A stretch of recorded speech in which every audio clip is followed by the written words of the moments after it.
Just hold on, wait wait wait wait wait wait. হ্যাঁ, এইভাবে ধরুন, আপনি এইভাবে ধরুন, smile, your position, yes sir, hold on.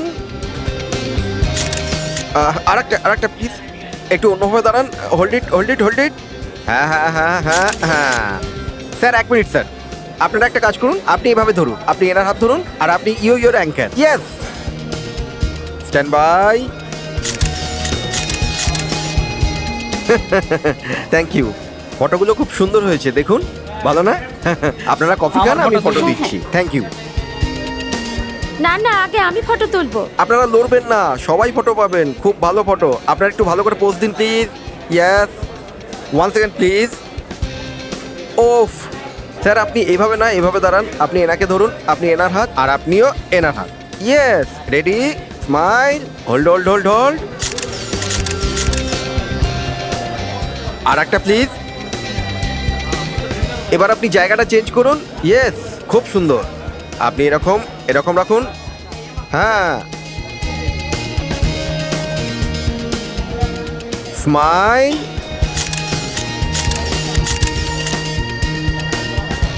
Thank you. আপনারা স্ন্যাক্স দিন, আমি এক্ষুনি ফটো দিচ্ছি। Thank you. দারুণ না?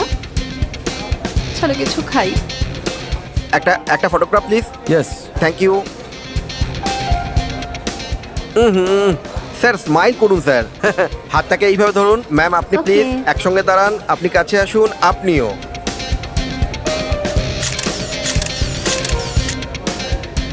One more please, wait. Thank you. 8 ঘন্টায় পৌঁছে যাবে। Okay, have a great day, bye. আমি ফটোগ্রাফারটাকে বারণ করেছিলাম এখানে আসতে, তাও এসে গেছে।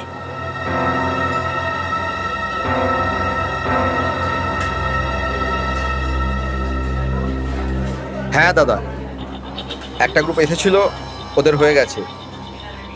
দ্বিতীয় গ্রুপটাও এসেছিল দাদা, ওদেরও হয়ে গেছে। অন্য কারোর আসার কথা আছে?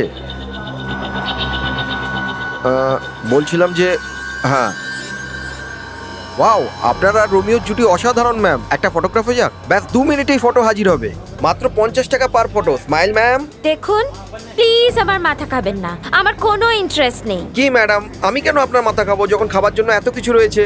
পেস্ট্রি, বার্গার, কেক, আরো কত কিছু। তো ওখানেই গিয়ে খান না, কেন আমার সময় নষ্ট করছেন? প্লিজ আপনি এখান থেকে যান। হ্যালো ম্যাডাম, রোমিওকে এত ভালোবাসেন আর আমাকে এত ঘৃণা? ছাড়ুন। আরে দেখুন, আপনি কোনো চিন্তা করবেন না, আমি আপনার জন্য ফ্রিতে ফটো তুলে দেবো।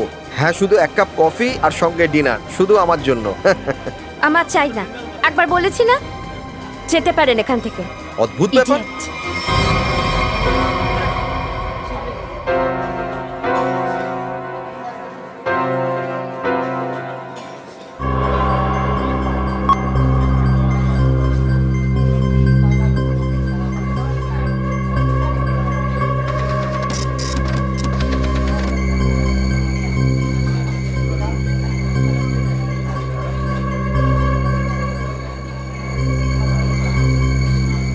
ম্যাডাম, আপনি কি এখন কিছু বললেন? না, ওই আসলে কি, আমার নিজের সাথে কথা বলার অভ্যাস আছে, ব্যাস। দেখুন, আপনি মিথ্যে বলছেন। আমি এখনই দেখলাম যে আপনি রোমিওকে কিছু বলছিলেন। আপনি বলুন কি বলছিলেন। আমি কেন এই নির্বাক রোমিওর সাথে কথা বলতে যাব? আর যাই হোক, আমি যার সাথেই কথা বলি না কেন, তাতে আপনার কি যায় আসে? আপনি জানেন। ম্যাডাম, আপনি কিছু বলছিলেন, আপনাকে বলতেই হবে কি বলছিলেন। ওকে,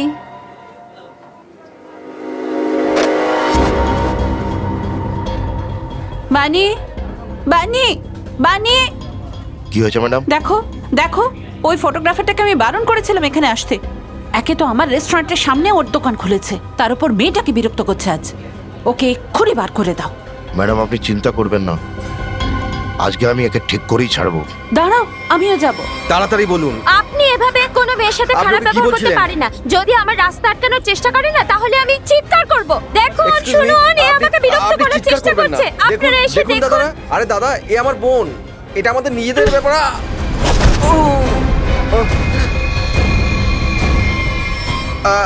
দেখুন দাদারা, আমার কোনো দোষ নেই, এটা আমাদের নিজেদের ব্যাপার, আর কিছু নয়। হ্যাঁ বোন, আপনারা যান, ব্যাস, কোনো অসুবিধা নেই। এই বল, ওই মেয়েটা তোর কানে কানে কি বলে গেছে?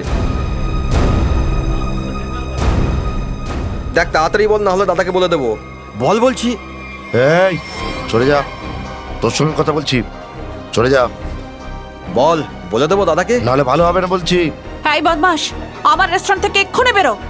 তাড়াতাড়ি বল, মেয়েটা তোর কানে কি বলেছে? তোকে কতবার বলেছি এখানে আসবি না। মারো একে, না হলে ও শুনবেই না। আজকে তোকে আমি ছাড়বো না। হ্যাঁ চল আমার সাথে, আজকে তোকে আমি এমন শিক্ষা দেবো, ছবি তো দূরের কথা, রোমিওর মুখটাই তুই বলে যাবি। দাদা ভুল হয়ে গেছে, আর করবো না দাদা। ম্যাডাম ম্যাডাম বোঝানো নাকি, আমি তো ব্যাস এমনি। এমনি মানে কি? কার পারমিশন নিয়ে তুই এখানে দোকান খুলে বসেছিস? হ্যাঁ, সরি ম্যাডাম, আমাকে ক্ষমা করে দিন। তুই কোথাকার কে? Sorry sorry.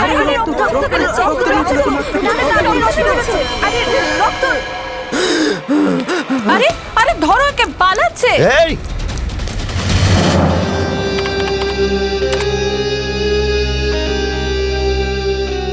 এই মেয়েটা এমন কি বলেছিল যে ফটোগ্রাফার ওর ওপরে এতটা রেগে গিয়েছিল? আর এই মেয়েটা যাওয়ার পর ফটোগ্রাফার রোমিওর ওপর চোটপাট করছিল, যেন মনে হচ্ছে রোমিও কোনো জ্যান্ত মানুষ। কি কি হচ্ছিল ওখানে? স্যার, কিন্তু এটা জানবো কি করে? এটা তো জাস্ট একটা ফুটেজ, এতে কোনো আওয়াজ আসছে না। এটা জানবো কি করে যে এরা কি কথা বলছিল? পঙ্কজ, ফুটেজটা একটু জুম করে দেখব আর লিপ রিডিং করার চেষ্টা করব, তাই না? হয়তো তার থেকে আমরা কিছু জানতে পারবো। Yes sir.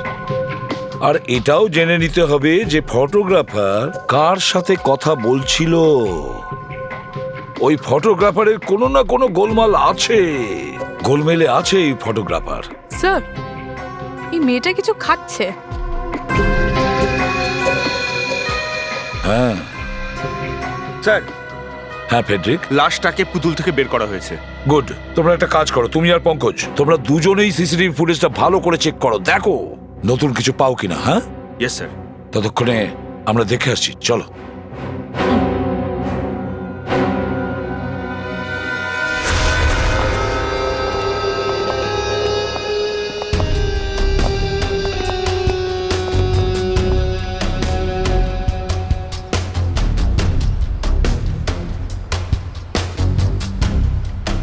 এই দেখুন স্যার, এই হাতটা আর এই হাতটা, দু হাতেই কিছু ইনজেক্ট করা হয়েছে।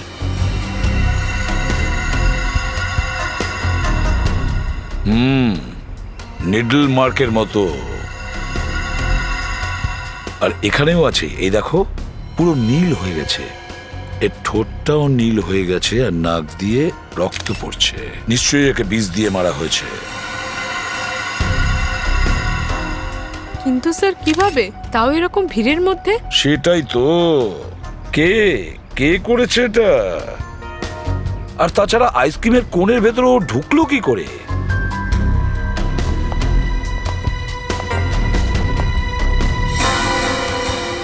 একে চেনেন আপনি? না স্যার, তাহলে আপনাদের রোমিও আইসক্রিমের কোণে ও আসলো কিভাবে? আমিও বুঝতে পারছি না স্যার। দেখুন ম্যাডাম, সিসিটিভি ফুটেজে আমরা কিন্তু সব দেখেছি, তো আপনার জন্য এটাই ভালো হবে সত্যি সত্যি বলে দিন যে ইনি কে। আমি কিচ্ছু জানি না, প্লিজ আমাকে বিশ্বাস করুন। তুমি কিচ্ছু জানো না, আর বাইরের লোক সব কিছু জানে। সেটা কিভাবে? কোন বাইরের লোক স্যার? ওই যে সেই ফটোগ্রাফার যাকে আমরা সিসিটিভি ফুটেজে একটু আগে দেখলাম, বুঝেছো? যোগেশ, ওই বদমাসটা? এখন ওই ফটোগ্রাফার বদমাইশ হয়ে গেল, সেটা কিভাবে? স্যার, ও এক নম্বরের বদমাস। গত 2 সপ্তাহ ধরে আমি ওকে নিয়ে বিরক্ত ছিলাম। একই তো আমার রেস্টুরেন্টের বাইরে নিজের দোকান খুলে বসেছিল, আমার কাস্টমারদের নিয়ে রোমিওর সঙ্গে ফটো তোলার জন্য টাকা নিত। তাহলে এটাতে খারাপ কি আছে? তোমার কাস্টমারদের ও আনন্দ দিত। ও মেয়েদের বিরক্ত করত। আর স্যার, একজন মহিলা হয়ে এত বড় একটা ক্যাফে চালানো কতটা মুশকিল সেটা আপনিও জানেন। স্যার, রোজ এখান থেকে বদমাশগুলোকে তাড়াতে হয়। কিন্তু আমরা আপনার কথা কেন বিশ্বাস করব? আপনি বানিকে জিজ্ঞেস করুন, ও এখানকার গার্ড। বলো বানি, রোজ এখান থেকে কত বদমাশকে তাড়াতে হয়? স্যার, ম্যাডাম একদম সত্যি কথা বলছে স্যার। স্যার, গত 2 সপ্তাহ ধরে আমার এটাই কাজ ছিল স্যার, যোগেশকে এখান থেকে তাড়ানো। আমি রোজ ওকে তাড়িয়ে দিতাম, কিন্তু নির্লজ্জের মতো আবার ঘুরে ফিরে ঠিক চলে আসতো। কেন? স্যার, ওকে আমার কাস্টমারদের থেকে রোজগার করতে হতো যে। স্যার, মনে হচ্ছে এই যোগেশ টাকা ছাড়াও নিশ্চয়ই অন্য কোনো কারণে আসতো। হ্যাঁ, আর আমরা ওকে দেখেওছি সিসিটিভি ফুটেজের মধ্যে রোমিও আইসক্রিম কোণের সাথে কথা বলতে, তাই না? হয়তো জানতো ওই আইসক্রিম কোণের মধ্যে কিছু ছিল, খোঁজ নিতে হবে। বানি, তুমি যোগেশের পেছনে দৌড়েছিলে তাই না? তারপরে কি হলো? যখন আমি ওর পেছনে দৌড়ে গেলাম তখন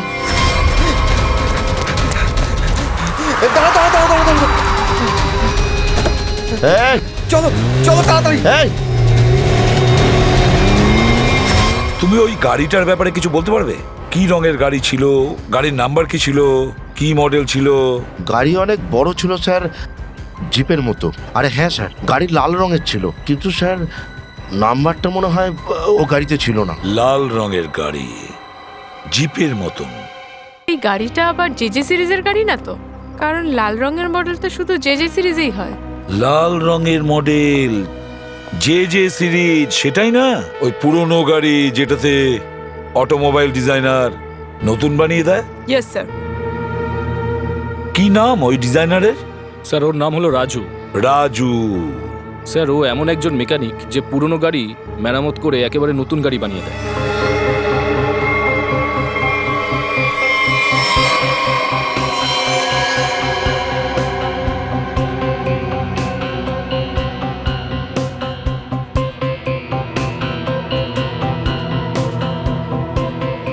এই যে আইসক্রিম কোন, খুব নতুন মনে হচ্ছে আমার। 3 মাস আগেই নিয়েছিলাম। 3 মাস আগে নেওয়া হয়েছে, আর তারপরেও এত নতুন, সেটা কিভাবে? রোমিওকে আমরা মাত্র 2 ঘন্টার জন্য বাইরে রাখতাম স্যার। কোন টাইম থেকে? স্যার 3টে থেকে 5টার মধ্যে। আর এই সময়টাতে কাস্টমার সবচেয়ে বেশি আসতো। আর খুব তাড়াতাড়ি রোমিও সমস্ত কাস্টমারদের প্রিয় হয়ে উঠেছিল স্যার। কম সময়ে প্রিয় হয়ে উঠেছিল। আচ্ছা, রোমিওর পেটের ভেতর এতটাই জায়গা আছে কোনো মানুষকে ভেতরে শোয়ানোর জন্যে? আর এই দেখুন স্যার, এর এই হাতটার এখানে একটা হোল আছে। এটা কি?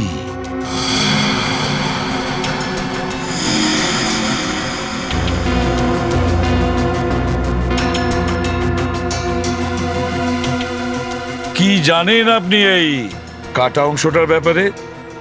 না না স্যার, আমায় বিশ্বাস করুন, আমি যখন ওকে কিনেছিলাম ওর ভেতরে শুধু তুলো আর স্পঞ্জ ছিল। কিছুই জানেন না? স্যার ম্যাডাম একদম সত্যি কথা বলছে স্যার। তুমি এনার উকিল না গার্ড? আচ্ছা, এই পাপেটটা কোথা থেকে কিনেছেন? স্যার সুরেশ পাপেটওয়ালার থেকে। কোথায় সেই সুরেশ পাপেটের দোকান? চৌরাস্তায়।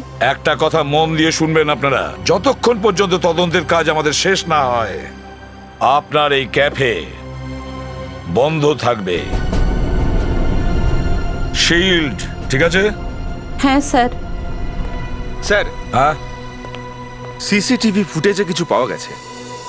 আচ্ছা চলো গিয়ে দেখি। চেক করো নিখিল, স্যার। নতুন কিছু পেলে? হ্যাঁ স্যার, অনেক কিছু। কি? প্রথমত এই মিল্কশেকটা ও এখান থেকে কেনেনি, কোনো জিজোস কর্নার থেকে কিনেছে। আর কিছু? আর স্যার, এই মেয়েটা রোমিওকে কিছু বলছিল। রোমিওকে? কি? এর ঠোঁট নাড়া দেখে তো মনে হচ্ছে যে এ যেন বলছিল আজ রাত্রে ডিউটি। এই দেখুন স্যার।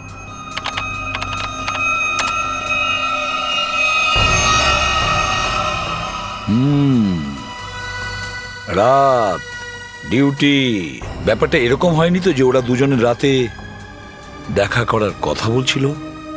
কিন্তু এর মধ্যে একটা কথা পরিষ্কার যে মেয়েটা আর রোমিও একে অপরকে চিনতো। স্যার তার মানে এই মেয়েটা রোমিওর সাথে দেখা করতে এসেছিল? তাতে ডিউটির কি চক্কর হতে পারে? সেটা তো ওই মেয়েটাই বলতে পারবে। ওই ঝগড়ার ফুটেজটা দেখাও তো। এই যে স্যার। এরা কি বলছে দুজনে মিলে? কিছু বুঝতে পারছো ওরা কি বলতে চাইছে? এরা দুজন কি বলছিল বুঝতে পারিনি স্যার। আচ্ছা, ওই ফটোগ্রাফারের ব্যাপারে কিছু জানা গেল? ও কার সাথে কথা বলছিল আর কি কথা বলছিল? কিচ্ছু বোঝা যাচ্ছে না স্যার, এ তো নিজের হাত দিয়ে মুখ ঢেকে রেখেছিল। এই দেখুন স্যার। আর স্যার আমি তো এটাও বুঝতে পারছি না যে এ রোমিওকে কি বলছিল। হতে পারে ও লাল গাড়ির লোকের সঙ্গেই কথা বলছিল। নয়তো এত তাড়াতাড়ি ওই গাড়ি ওকে ওখান থেকে কিভাবে নিয়ে গেল? এই লাল গাড়ির লোক আশেপাশেই কোথাও দাঁড়িয়েছিল, আশেপাশেই কোথাও। খোঁজ নিয়ে দেখতে হবে। ওই লাল গাড়িটা কার ছিল, আর সেটা আমাদের বলবে ওই অটোমোবাইল ডিজাইনার রাজু। তারপরে ওই মেয়েটার ব্যাপারেও আমাদের খোঁজ নিয়ে দেখতে হবে, জিজোস কর্নার থেকে। Excuse me.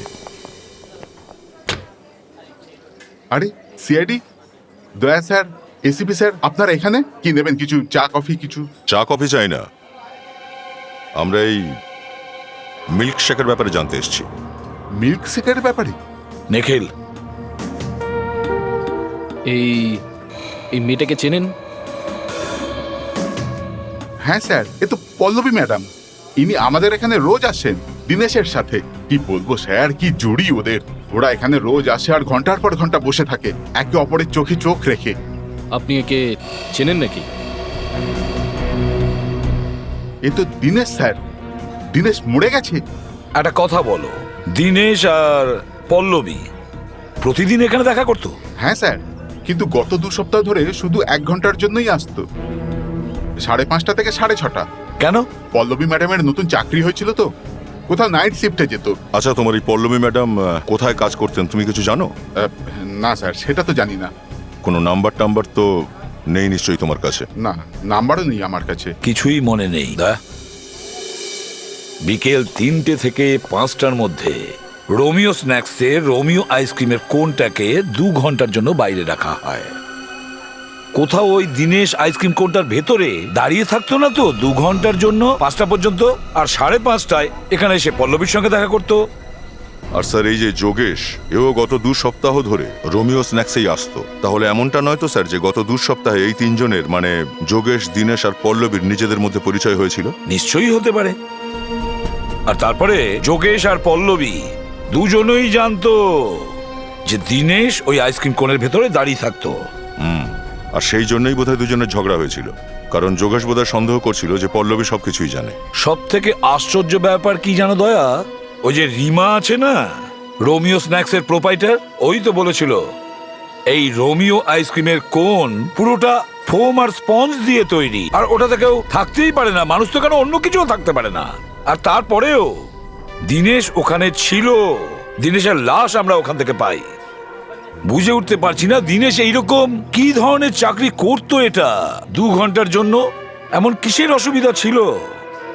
স্যার, আসলে এমনটা নয় তো যে এরা দুজনই একই কাজে ব্যস্ত ছিল?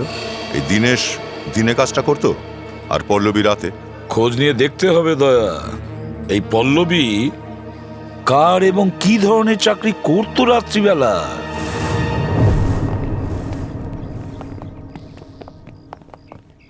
রাজু, আরে স্যার, আপনি গাড়ি খারাপ হয়ে গেছে নাকি? না আমাদের গাড়ি খারাপ হয়নি, কিন্তু কারোর গাড়ি বন্ধ করতে হবে। আরে ওই জেজে সিরিজ টাইপের গাড়িগুলো তুমি বানাও না? আগে তৈরি করতাম, এখন তৈরি করি না, শুধু মেরামতি করি। ব্যাপারটা হচ্ছে কি স্যার, 10,000 টাকার হেডলাইট লাগে। কাজ শেষ হওয়ার পর ভালো পারিশ্রমিকও পাই না, আর ঠিক সময় টাকাও পাই না। তবে হ্যাঁ স্যার, আজকে একটা গাড়ি এসেছিল, পুরো পয়সা দিয়ে দিয়েছে। মানে যে সিরিজের গাড়ি এখানে এসেছিল? হ্যাঁ গাড়িটা কি লাল রঙের ছিল?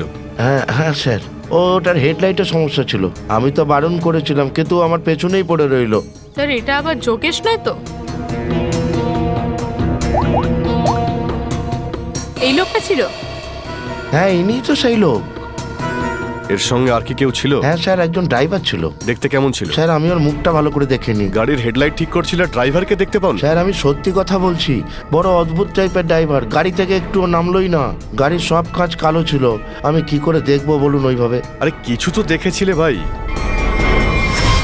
স্যার, ও কালো রঙের টুপি পরেছিল, আর চোখেও কালো রঙের চশমা ছিল, আর মুখ পুরো কালো কাপড়ে ঢাকা। স্যার, সবকিছু এত কালো ছিল যে দিনের বেলাও সব অন্ধকার দেখছিলাম। আচ্ছা, এই যোগেশ ড্রাইভারের সঙ্গে কোনো কথা বলছিল? কিছু শুনেছো তুমি? ওই আমি যখন বিল নিয়ে গেলাম তখন ওই যোগেশ জানালা করে দাঁড়িয়েছিল। দাদা, দাদা আমাকে এইভাবে ছেড়ে যাবেন না। দাদা, আমি কোথায় যাব? আমার ভুল হয়ে গেছে দাদা, আর হবে না। তোর মতো অপদার্থের সঙ্গে কথা বলতে চাই না। কে বলেছিল এত বড় ঘটনা ঘটে? দাদা, ক্ষমা করে দিন দাদা। স্যার, ওই বিলে নাম নাম্বার লিখে দিন একটু।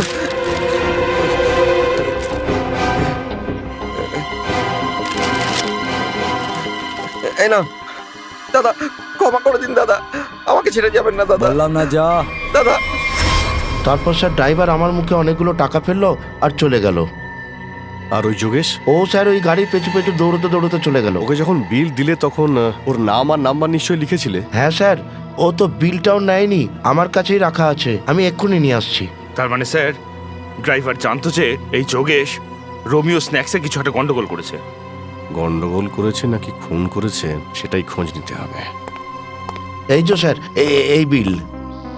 আরে বাহ স্যার, এতে তো নম্বর লেখা আছে। এবার তো আমরা খুনিকে ছট করে ধরে ফেলবো। ফোন করে দেখো তো। 1143 618 3278। স্যার নাম্বারের তো অস্তিত্বই নেই। এবার তো খুনিকে ধরা একটু মুশকিল হয়ে গেল। স্যার মনে হচ্ছে যোগেশ ভুল করেই নিজের নাম্বারটা লিখে দিয়েছে এখানে, আর তারপরেই সেটা এখানে ছেড়ে ওটাকে কেটে দিয়ে নিচে ভুল নাম্বারটা লিখেছে। এবার এই অসম্পূর্ণ নাম্বার থেকেই ঠিক নাম্বার বের করতে হবে। এই নাম্বারের সঙ্গে যতগুলো নাম্বার এই কম্বিনেশনে তৈরি হয় সব কটায় ফোন করো, আর ততক্ষণ ট্রাই করো যতক্ষণ ঠিক নাম্বার না পাওয়া যায়। এই কাজটা তুমি করবে পঙ্কজ। স্যার চাঁদু অনেক হোমওয়ার্ক দিয়েছে স্যার। স্যার ঠিক আছে, তুমি একা না, দুজন মিলে করবে। মাপ নিয়েছো সারিকা? হ্যাঁ স্যার। কত হচ্ছে? 3 ইঞ্চি। গুড। আর একটা কাজ করো, দিনেশের হাতে যে পাউডারটা পাওয়া গেছে সেটা চেক করো। হ্যাঁ। কি ব্যাপার ডক্টর সালুখে, আজকে আপনি লাশের থেকে দূরে বসে আছেন? এই পুতুলটা কি আপনারও মন জয় করে নিয়েছে? ভাই রোমিও আমার মন জয় করেছে কিনা সেটা বলতে পারবো না, কিন্তু হ্যাঁ তোমরা ডাক্তার সালুকে কিনে নিয়েছো। যখন মনে হয়েছে উঠিয়েছো, যখন মনে হয়েছে ফেলে দিয়েছো। আরে কি বলছেন ডক্টর সালুখে, নাচি তো আমরা আপনার ইশারায়। না না, আমার নাচানোর কোনো শখ নেই, আমার তোমাদের কাছে সত্যিটা তুলে ধরার শখ আছে, ব্যাস। হ্যাঁ, তো বলুন আজকের সত্যিটা কি? আজকের সত্যিটা হচ্ছে এই যে এই দিনেশ ভীষণভাবে ড্রাগ অ্যাডিক্টেড ছিল, নেশার ওষুধ ব্যবহার করত, আর ওই নেশার ওষুধ ব্যবহারের জন্যই এর মৃত্যু হয়েছে।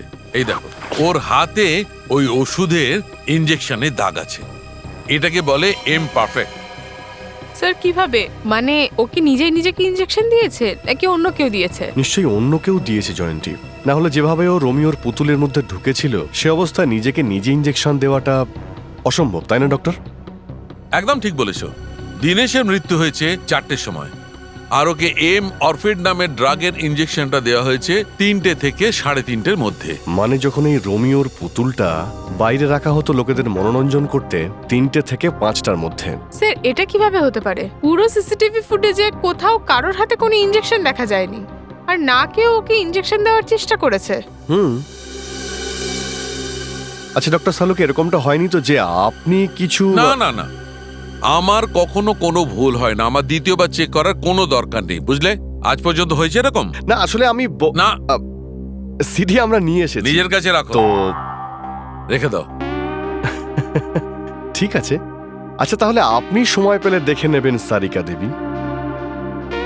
আর এতে রাগ করার কি আছে ডক্টর সালুখে, তারপর বলুন না আপনি। বলছি, এই রোমিও, এর ভেতরের দিকে শুধু দিনেশেরই ফিঙ্গারপ্রিন্ট আছে, কিন্তু এর বাইরের দিকে অনেক লোকের ফিঙ্গারপ্রিন্ট আছে। স্যার সেটার কারণ হলো রোমিও স্ন্যাক্সে কোনো কাস্টমার এলে তারা প্রত্যেকে রোমিওর সাথে ছবি তোলে, আর এই ফিঙ্গারপ্রিন্টগুলোর মধ্যে একটা হলো আমাদের খুনির ফিঙ্গারপ্রিন্ট। আর বিশেষ করে ওই ফিঙ্গারপ্রিন্টসগুলো চেক করো যেসব লোক 3টে থেকে 3:15-র মধ্যে এর সঙ্গে ছবি তুলেছিল। কারেক্ট। আর এই যে হোলটা আছে, এটা 3x3 ইঞ্চি। এই 3x3 ইঞ্চি হোলের সঙ্গে কেসের আবার কি সম্পর্ক? সারিকা, এবার তুমি একে বোঝাও, তুমি বোঝাও। হ্যাঁ, আপনি বুঝিয়ে দিন সারিকা দেবী, বুঝিয়ে দিন আপনি। আসল ব্যাপারটা হলো যে দিনেশের ডান হাতের মধ্যে আমরা ড্রাগসের কিছু ট্রেসেস পেয়েছি। এটা থেকে আমরা এটা অনুমান করতে পারি যে এই ছিদ্রর মধ্যে দিয়ে কেউ ওর হাতের থেকে ড্রাগ নিয়েছিল বা ওকে দিয়েছিল। আচ্ছা ওই পল্লবী আবার ওকে ড্রাগ দিতে যায়নি তো? হতে পারে এই পল্লবী ড্রাগসের বিজনেস করে। কিন্তু স্যার পল্লবীর কোনো ক্রিমিনাল রেকর্ড নেই। রেকর্ড থাক বা না থাক, এই পল্লবীকে আমাদের খুঁজে বের করতেই হবে। হতে পারে এরা দুজনই এই ড্রাগসের ব্যবসায় যুক্ত, আর আমাদের এটা খোঁজ নিতে হবে যে ওই দিনেশ রোমিওর ভিতরে কি করছিল আর ওকে ইঞ্জেকশন দিল কে?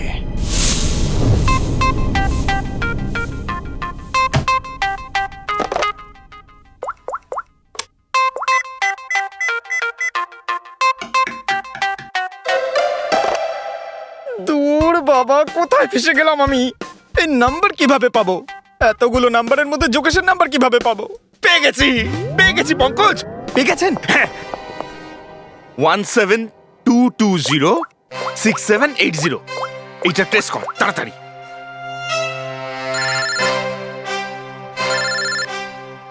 এইখানে কার ফোন বাজছে আবার? এই যে আপনার ফোন বাজছে। ফ্রেডি স্যার, কাজের সময় আমার সঙ্গে আর কি করবেন না বলে দিলাম, প্লিজ। এই পঙ্কজ, যা ইচ্ছে বলিস। আরে হ্যাঁ, এটা তো আমারই নাম্বার।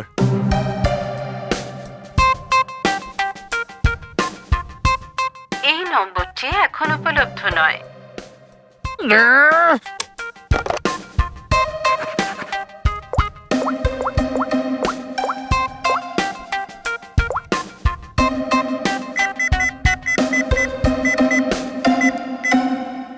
ফোনটা তোল তাড়াতাড়ি তাড়াতাড়ি, তোল তোল তোল তাড়াতাড়ি, ফোনটা তোল তোল না। আমাকে ফোন করছেন কেন? ফ্রেডি স্যার, কি হয়েছে? আপনার শরীর ঠিক আছে তো? স্যার, যদি আমরা নাম্বার না পাই না তাহলে আমাদের চাকরি গেল। পঙ্কজ, যদি সত্যি আমার চাকরি চলে যায় না, আমার ওয়াইফ কিন্তু আমাকে কাঁচা চিবিয়ে খাবে।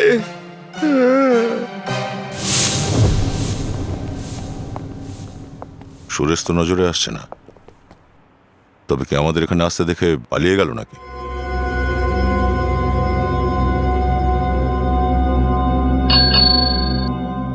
নমস্কার, এইসব বেল বাজানো বন্ধ করুন।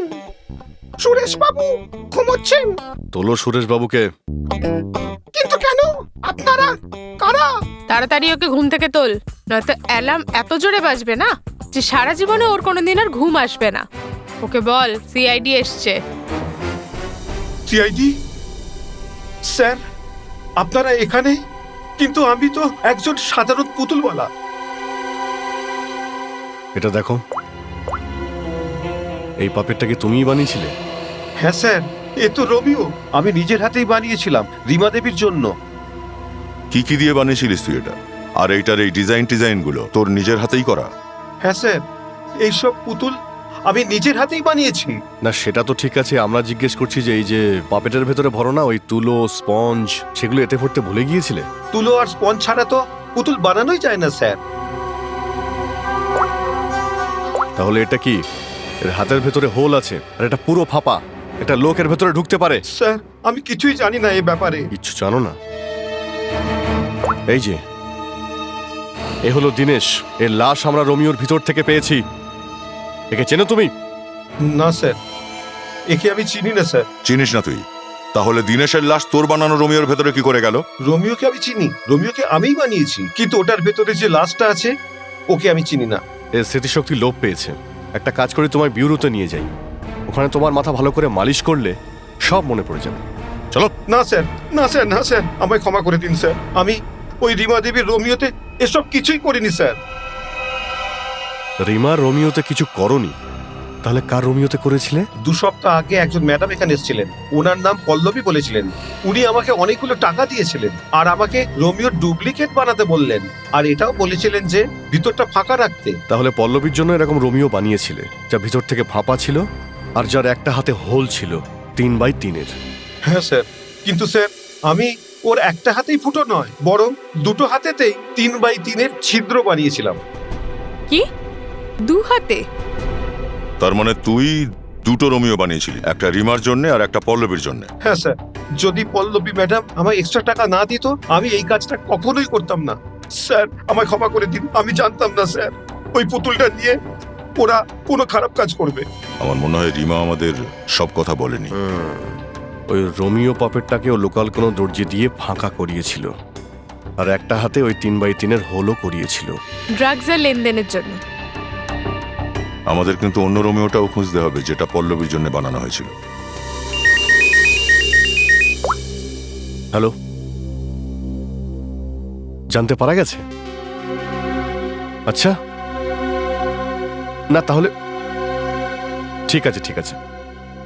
Good job, very good job. কি হয়েছে? রাজুর গ্যারাজ থেকে যে ভুল নাম্বার আমরা পেয়েছিলাম তার কম্বিনেশন থেকে ঠিক নাম্বার জানতে পারা গেছে। ওটা যোগেশের নাম্বার। তাহলে তো যোগেশ সিসিটিভির ফুটেজে কার সঙ্গে কথা বলছিল সেটাও জানতে পারা গেছে। না, ওর নাম্বার সুইচড অফ, কিন্তু ও কোথায় সেটা জানতে পারা গেছে। কোথায় আছে? HR মিলে।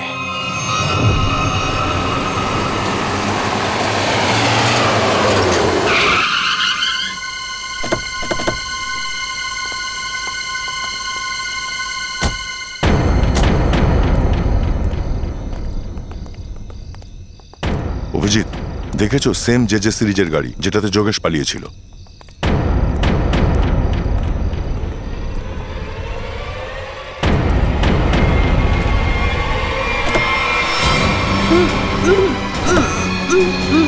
রিমা, রিমা ভয় পেও না, আমরা সিআইডি থেকে এসেছি। দাঁড়াও, আমি খুলে দিচ্ছি। বাইরে বের করো, বাইরে বের করো। এসো, ভয় পেও না, গাড়ি থেকে নেমে এসো।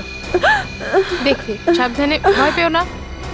আরে স্যার, নিজেকে স্যার, সামলাও। পেছনে পেছনে স্যার, লাশ লাশ লাশ? লাশ।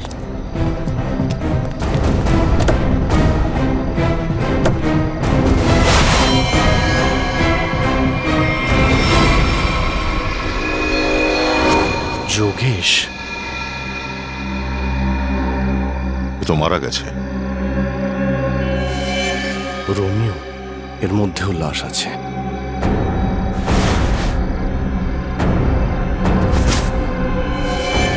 পল্লবী?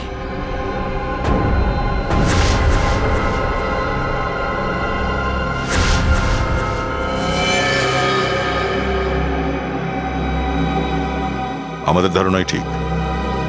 এই মেয়েটা এই রোমিওর মধ্যে ঢুকে ড্রাগ বিক্রির কাজ করত।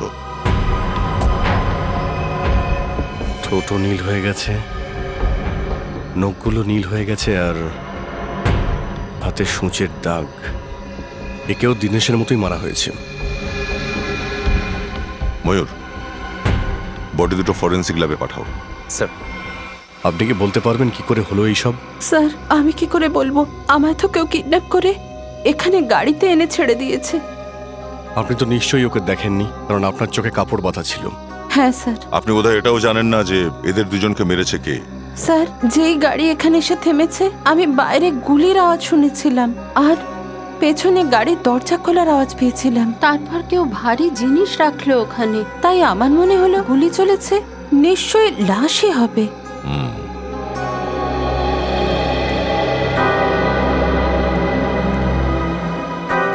মনে হয় মিথ্যে বলছে। আমারও তাই মনে হচ্ছে। যদি তৃতীয় কেউ পল্লবী আর যোগেশকে খুন করতো তাহলে গাড়িটা এখানে ফেলে রেখে যেত না, নিয়ে পালিয়ে যেত।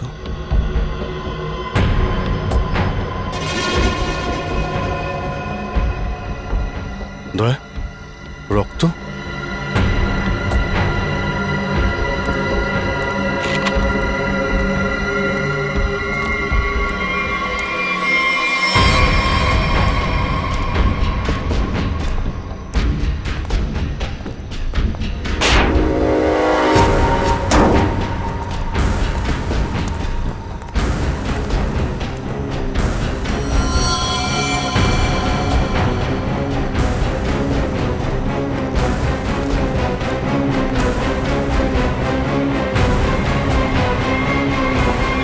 এই, কে তুই? হ্যাঁ, পিসি, কুখ্যাত ড্রাগ ডিলার এখানে এই অবস্থায়? সদ্য জেল থেকে বেরিয়েছিস তুই, তবুও শুধরোসনি। তোকে গুলি কে করেছে? স্যার, আমি আপনাকে সব সত্যি বলছি স্যার।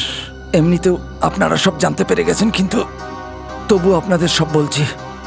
আসলে জেল থেকে বেরোনোর পর রিমা, যে আমার খুব ভালো বন্ধু ছিল, ওকে আমি ড্রাগসের ব্যবসায় ব্যবহার করছিলাম, কিন্তু ও এ ব্যাপারে কিছু জানতো না স্যার। রোমিও স্ন্যাক্সকে ড্রাগসের আড্ডা বানিয়ে কি? হ্যাঁ স্যার। তারপর একদিন আমার কাছে ফোন এলো যে আমার ড্রাগসে ভেজাল আছে। আমি চমকে গেলাম। তারপর যোগেশকে আমি কাজে লাগালাম দিনেশের ওপর নজর রাখতে। নজরে রাখার জন্য নাকি দিনেশকে মারার জন্য? না স্যার, আমি দিনেশকে মারিনি।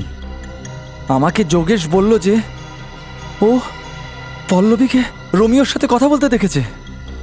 তারপর পল্লবীর উপর নজর রাখতে শুরু করলাম, আর ওর পিছু করতে করতে এখানে চলে এলাম। আর এখানে এসে পল্লবীকে খুন করলি, তাই তো? না স্যার, আমি পল্লবীকেও মারিনি,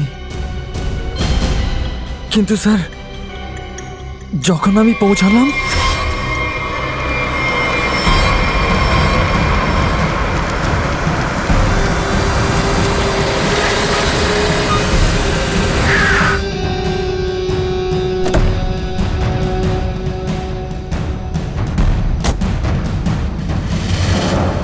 আমি পল্লবীকে খুঁজতে গেলাম, আর যখন ফিরলাম দেখি যে আমার গাড়ির ব্যাক সিটে রোমিও পড়ে আছে।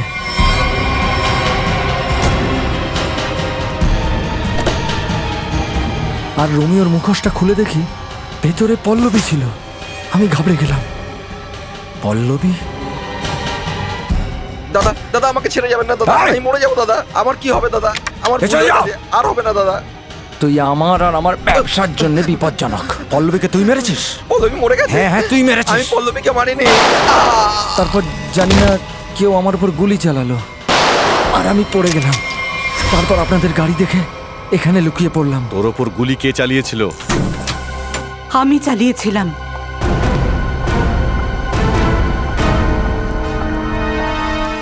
আমি চালিয়েছি গুলি। আচ্ছা, আপনার হাত তো বাঁধা ছিল। নিজেই বেঁধেছিলে না? আমাদের গাড়িকে আসতে দেখে নিজেই নিজের হাত আর চোখ বেঁধে নিয়েছিলে, তাই না? হ্যাঁ স্যার, আপনি ঠিক বলছেন, কিন্তু আপনি কি করে জানলেন? এত সহজে তোমার হাতে বাঁধা দড়িটা খুলে গিয়েছিল, বুঝতে পেরেছিলাম।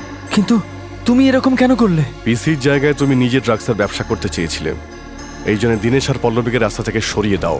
না স্যার, আমি পল্লবী আর দিনেশকে মারিনি। আমি ঘৃণা করি পিসি আর ওর 2 নম্বরই কাজকে। আমার শত্রুতা শুধু পিসির সঙ্গে, কেননা পিসি আমাকে ব্যবহার করেছে, সেই জন্য আমি ওকে মারতে চেয়েছিলাম। তুমি জানলে কি করে যে পিসি তোমাকে ব্যবহার করছে? যেদিন আমি দিনেশের লাশ রোমিওর ভেতরে দেখি, আমি সেদিনই বুঝে গেছিলাম ওর বাজে কাজ আবার শুরু করে দিয়েছে। কিন্তু তুমি আমাদের এই পিসির ব্যাপারে বলনি কেন? কেননা আমি পিসিকে ভালোবাসতাম স্যার, কিন্তু ও আমাকে ঠকিয়েছে, আর সেই জন্য আমি নিজে প্রতিশোধ নিতে চেয়েছিলাম। কিন্তু আমি পিসিকে অন্য কোনো কারণে দোষী দেখতে পারবো না স্যার। সেও আমার সঙ্গে যাই করে থাকুক। দীনেশ আর পল্লবীকে এরা খুন না করলে খুনটা করলো কে? কে খুনি? হ্যাঁ ডক্টর সালুখে,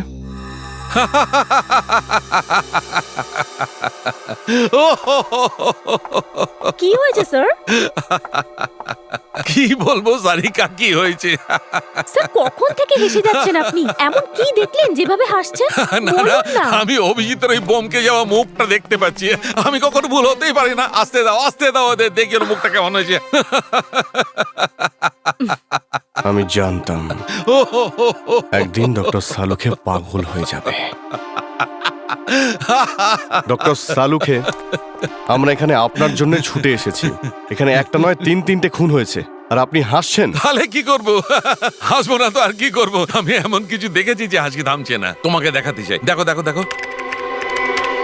এই দেখো, তোমরা যে সিসিটিভি ফুটেজের কথাটা বলছিলে না, একদম ঠিক। এই দেখো দেখো, এখানে ওয়াটার মার্কও আছে, রোমিও, তাই না? এতে প্রবলেমটা কি? প্রবলেমটা এখানে নেই বস। এখানকার ফুটেজে ওয়াটার মার্ক আছে, কিন্তু পরের ফুটেজে কিছুই নেই। 3টে থেকে 3.25 ফুটেজে কোনো ওয়াটার মার্ক নেই। তার মানে হচ্ছে এই ফুটেজের উপর কেউ কারুকার্য করেছে। দেখো দেখো দেখো, ভালো করে দেখতে পাবে। দেখো, গুড গুড, দেখো দেখো। ফুটেজ তো চেঞ্জ করা হয়েছে। হ্যাঁ, ফুটেজ তো বদলে দেওয়া হয়েছে। স্যার তার মানে হলো? এর মানে তো একটাই হতে পারে। আরে বন্ধু, বোঝার চেষ্টা কর না, আমি তোকে মাল দিতে পারবো না। আরে ভালো করে বোঝ, ব্যবসা ভালো চলছে না। আরে তুই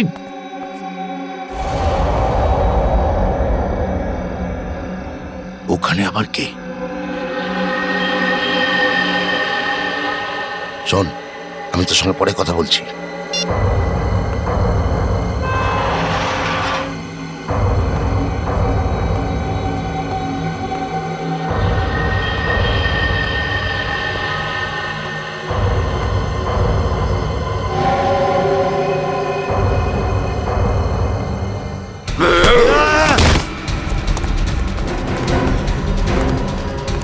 ওঠ। কি হলো তো? রোমিওকে দেখে ঘাম ছুটে গেল? খেল খতম।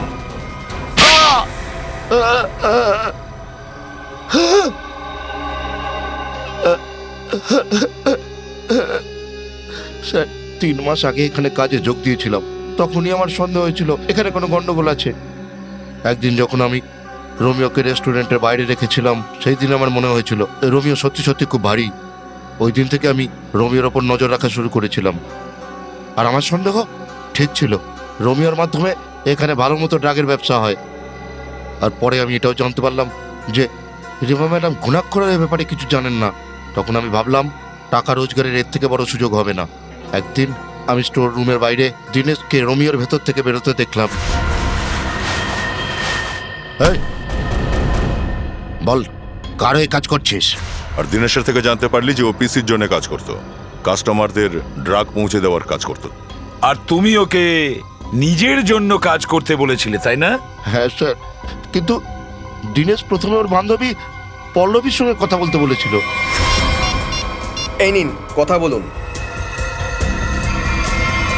আর তারপরে আমি দিনেশের মালের মধ্যে ভেজাল মেশানো শুরু করি, আর রোমিওর আর একটা পুতুল তৈরি করে পল্লবীকে ওর মধ্যে দাঁড় করিয়ে দোকানের পেছনে 2 ঘন্টা রাত্রে ডিউটি করতে বলি। তাহলে দিনেশকে কেন মারলে? যোগেশ যখন ছবির বাহানে দোকানের বাইরে রোজ আসতে শুরু করলো, তখন আমি ভয় পেয়েছিলাম। ভেবেছিলাম আমার ভেজালের ব্যাপারে পিসি সব জানতে পেরে গেছে। সেই জন্য আমি দিনেশকে মেরে দিয়েছি আর সমস্ত সিসিটিভি ফুটেজ চেঞ্জ করে দিয়েছি। আর পল্লবী, ওকে কিভাবে মারলে? আমি জানতে পেরে গেছিলাম পিসি পল্লবীর উপর নজর রাখছে। আমি পল্লবীকে সতর্ক হতে বলেছিলাম। তারপর পল্লবীকে HR মিলে ডাকলাম, তাও একা। আর আমি জানতাম পিসি ওখানে ঠিক আসবেই, কিন্তু ওর আগেই আমি ওখানে পৌঁছে গিয়েছিলাম। পল্লবীকে মেরে দিয়েছিলাম। পল্লবীর ডেড বডিটা পিসির গাড়িতে ঢুকিয়ে দিয়েছিলাম, যাতে সন্দেহ পিসির উপরেই হয়। বাহ বাহ বাহ, সিকিউরিটি গার্ড! তুমি তো একজন সিকিউরিটি গার্ড ছিলে, রক্ষা করার জন্য। কিন্তু তুমি কি করেছো? খুনের পর খুন করে গেছো। 3টে খুন। যদি ফাঁসির থেকে কোনো কঠিন শাস্তি হতো না, সেটাও তোমার জন্য কম হতো। এবার পস্তে থাকো জেলের গড়াদের পেছনে, ফাঁসির অর্ডার আসা পর্যন্ত।